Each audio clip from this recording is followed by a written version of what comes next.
Wow, it's down to the final two, Brandon and Nayte.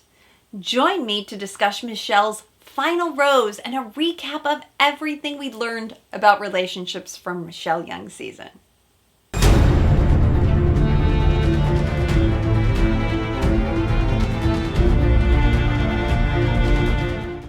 The show starts out with Caitlin announcing that Tayshia has been exposed to COVID and wouldn't be there at the finale. I thought Caitlin did a nice job hosting the live event.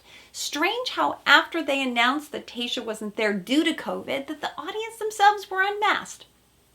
But first we see Brandon meeting Michelle's parents a second time. Her mom Yvonne and dad Efren and Michelle's sister Angela. So sweet that Brandon brought her dad a new pair of shorts. Bravo, Brandon. The family meeting goes about as great as anyone could expect. Brandon's ready to move into Michelle's family home. Her parents love him. Brandon's warm and open. He says a few times, "I can't wait to marry Michelle and be part of your family." But from the beginning, I've thought that Michelle is a secure person, and seeing more interactions with her parents confirms this. Right? Both her parents are solid, good people. Clearly, they have a good relationship with each other that they've modeled, and Michelle now wants to model that also. But Efren, her father, so sweet. Not only is he super supportive of Michelle's mother, he supports his own daughter. He tells Brandon how important Michelle's career is. Becoming a principal and jealousy can come into play. The next visit with her parents is with Nayte. And Yvonne picks up that Nayte is a little bit more reserved than Brandon, right? But it's all about comparisons, though. And it doesn't help that Nayte is being compared to Brandon, who's highly verbal.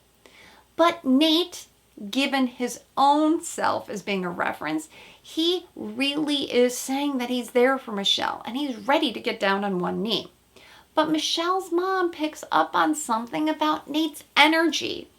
And even his sister Angela directly confronts Nayte. Is he willing to move to Minnesota?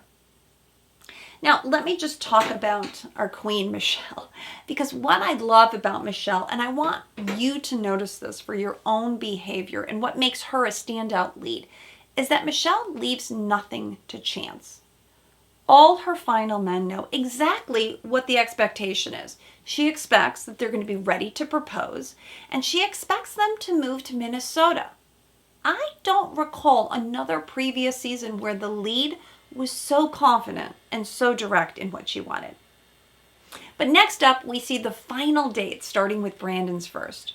They do some jet skiing, and Brandon brings Michelle a keepsake from their fantasy date.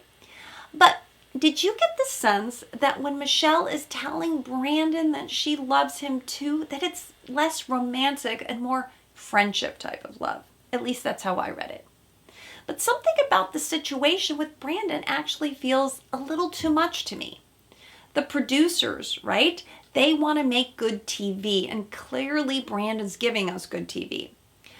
Michelle talks about how hard Brandon loves, and everyone wants to see this. But we can say that it's clear that Brandon's all in. My worry is it's just a little bit too much. Like underneath that, is there some anxiety from Brandon? Now, in comparison, we have the final date with Nayte. And they continue the narrative that somehow Nayte needs to open up. Bring in a shaman to crack Nayte open.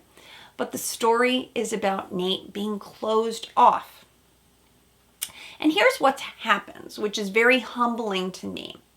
That all along Nayte has been a little bit cocky, right? And some people called that a red flag, that he's been talking a little bit too confidently that he's the front runner, right? Chris S. called him out that he didn't have it in the bag.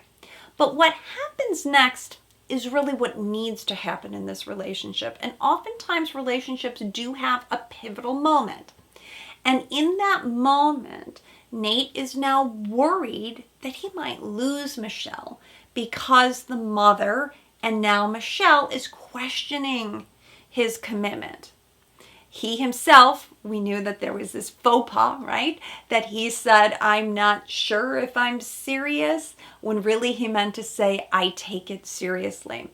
So Nate's nervous, you can see. But what comes out of his anxiety is that because now he's afraid that he might lose Michelle, he tells her that. And when he opens up to her and pours out his heart, that he's worried that he would lose her and how devastated he would be. When all you do is think about life with somebody and the chance that that could get ripped away later this week,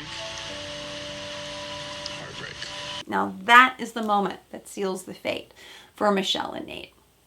But I want you to watch something that Michelle skillfully does here. She doesn't gloss over Nate's behavior. She doesn't make excuses for him. She says, at least to the camera, I have some serious reconsidering to do.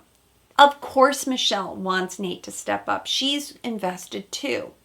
But she lets Nate sit in the stew of a little bit of ambiguity because she wants to see him rise above. Now, if you look at Michelle's season in total, it's been one of the least dramatic.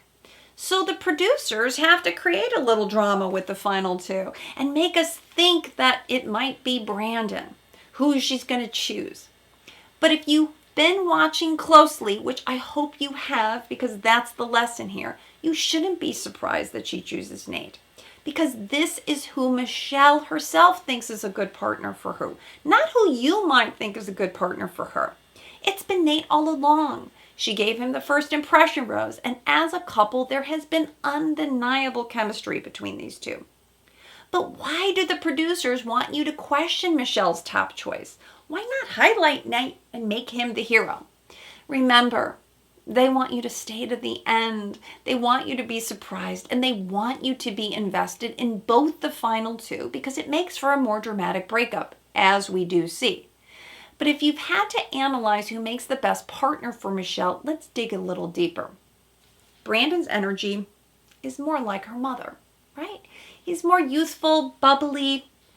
While his energy is contagious, it doesn't feel like someone who would totally step up in a more fatherly kind of way. And because Michelle has a trusting, mature father herself, though he's playful and fun, he has a different kind of vibe.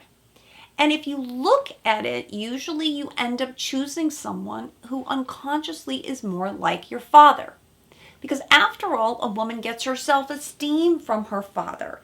And here, Michelle has a good father to mimic. But Nate, in some way, feels more like Michelle's father to me. Also, people said maybe sending Joe home was a mistake. But Joe was a quieter version of her dad, and that wasn't enough for Michelle. My sense is that Joe was more independent, and he made Michelle feel more anxious. Finally, then, we get to the most painful part of the episode, which is the breakup between Brandon and Michelle, one of the hardest we've seen. Thankfully, Brandon was spared from the embarrassment of having to get down on one knee, but Michelle has to send him home over the crushing sound of the waves and walk him out. And Brandon is clearly devastated. But at the same time, he handles it well. And his entire message from start to the end has been to support Michelle in her decisions. Finally, we see Nate there for the final rose, and Michelle makes Nate sweat just a little bit because she uses the word but.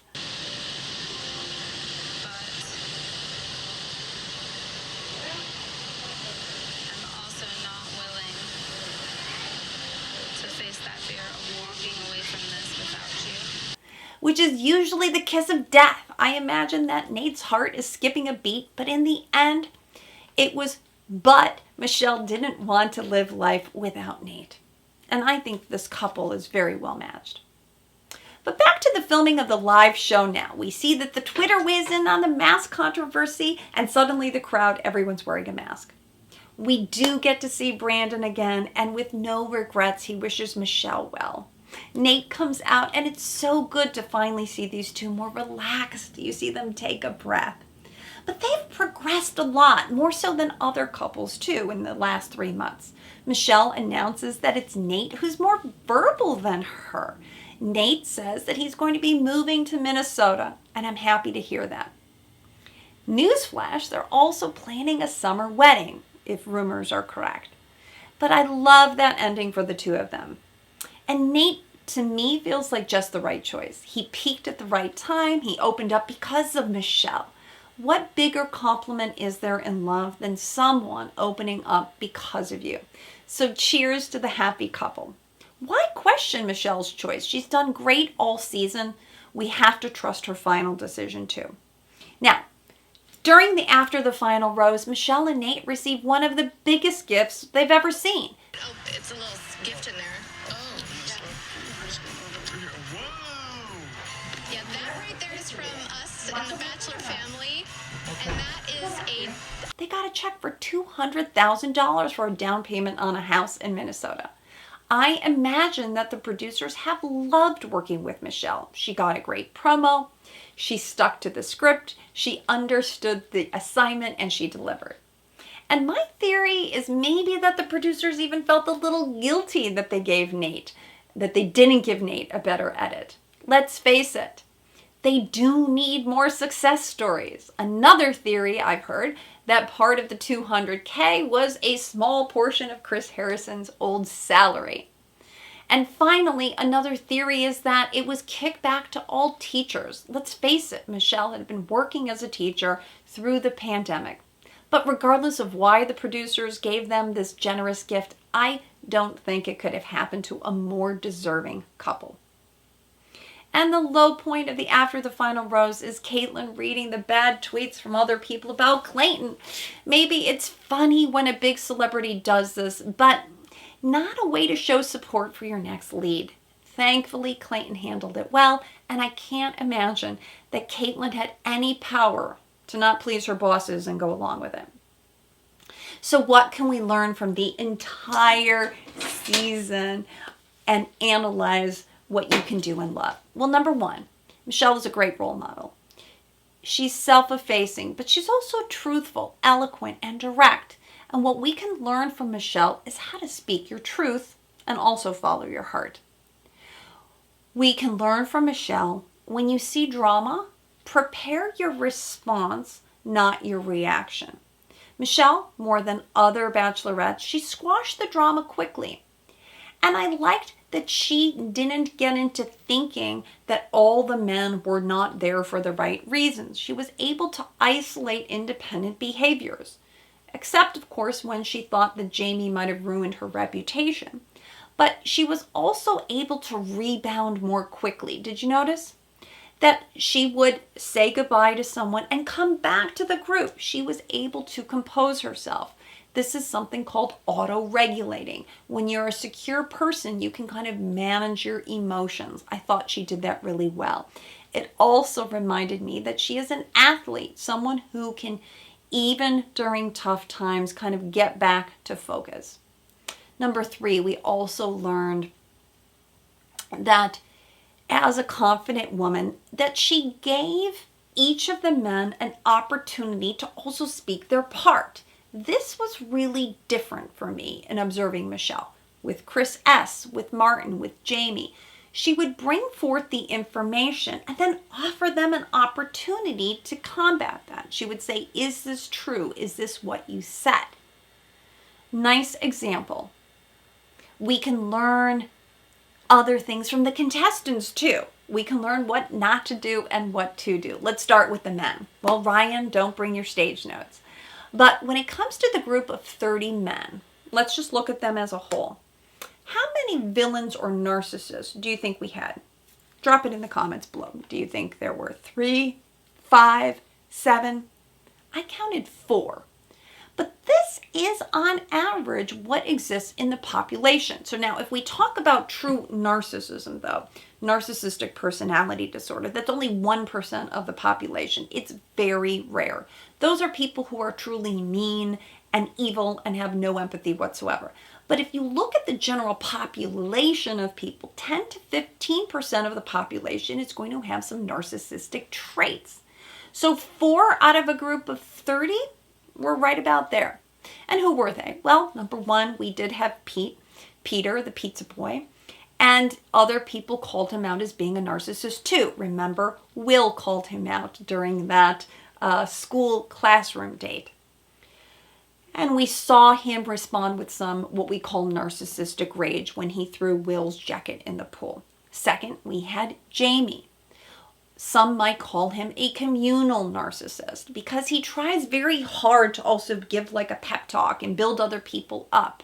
Maybe saying like he's doing so for the community, but underneath we saw a lot of insecurities.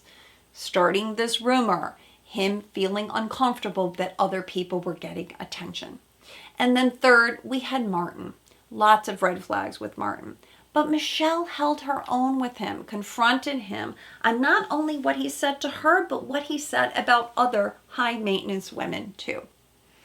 And finally, we had Chris S., who not only spoke for Michelle, but also he couldn't do a repair and he couldn't look Olu in the eye on the men tell all, and you got the sense that he still somehow thinks he's better than other people. So how can you apply everything that Michelle Young did to your own life? Well, think of yourself as the bachelorette and ask yourself, what would you do if you were Michelle? And if you're looking to find love, then remember, use your head, your heart, and your gut. So be the bachelorette in your own life. Date 30 men this year. Choose the best one that does make your heart sing. This is my final analysis on Michelle Young's seasons. Let me know in the comments what you think, and we'll be back for more. Thank you.